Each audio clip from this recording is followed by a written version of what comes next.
ವಾಲ್ಮೀಕಿ ಹಗರಣದಲ್ಲಿ ಇಡಿ ಮೊದಲ ಬೇಟೆಯಾಗಿದೆ. ಶಾಸಕ ಬಸನಗೌಡ ದದ್ದಲ್ ಈ ಹಗರಣದ ಮತ್ತೋರ್ವ king pin. Daddal PA Pampanna ಈಗ ಇಡಿ ವಶದಲ್ಲಿ. ಪಂಪಣ್ಣ ಫ್ಲಾಟ್ಗೆ ಬೀಗ ಜಡಿದಿದ್ದಾರೆ ಇಡಿ ಅಧಿಕಾರಿಗಳು. ಬೀಗ ಜಡಿದು ಪಂಪಣ್ಣನನ್ನ ಕರೆದೊಯ್ದಿದ್ದಾರೆ. ರಾಯಚೂರು ನಿವಾಸದಲ್ಲಿ ಇಡಿ ಪರಿಶೀಲನೆ ಅಂತ್ಯ ಆಗಿದೆ. ವಾಲ್ಮೀಕಿ ಹಗರಣದಲ್ಲಿ ಪಂಪಣ್ಣ 55 ಲಕ್ಷ ರೂಪಾಯಿ ಹಣವನ್ನ ಪಡೆದಿದ್ದ. ಪಂಪಣ್ಣ ಹೇಳಿಕೆಯಿಂದ ಈಗ ಶಾಸಕ ಬಸನಗೌಡ ದದ್ದಲ್ಗೂ ಕೂಡ ಡವಡವ ಶುರುವಾಗಿದೆ.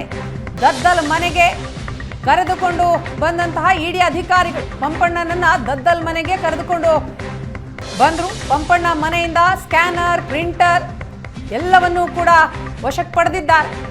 ದದ್ದಲ್ ಮನೆಯಲ್ಲಿ ಈಗ ಮತ್ತೆ ವಿಚಾರಣೆ ನಡೆಸ್ತಾ ಇದ್ದಾರೆ ಇಡಿ ಅಧಿಕಾರಿಗಳು. ಪಂಪಣ್ಣ ಬಸನಗೌಡ ದದ್ದಲ್ ಅವರ ಮಾಜಿ ಪಿಎ.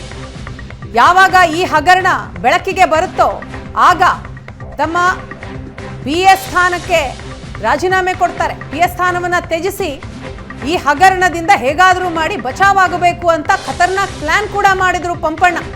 ಆದರೆ ಎಲ್ಲವೂ ಕೂಡ ಉಲ್ಟಾ ಹೊಡೆದಿದೆ.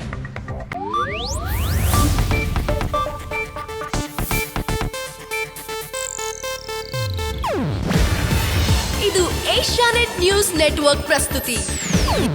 ನೀವು ನೋಡ್ತಿದ್ದೀರಾ ಏಷ್ಯಾನೆಟ್ ಸುವರ್ಣ ನ್ಯೂಸ್.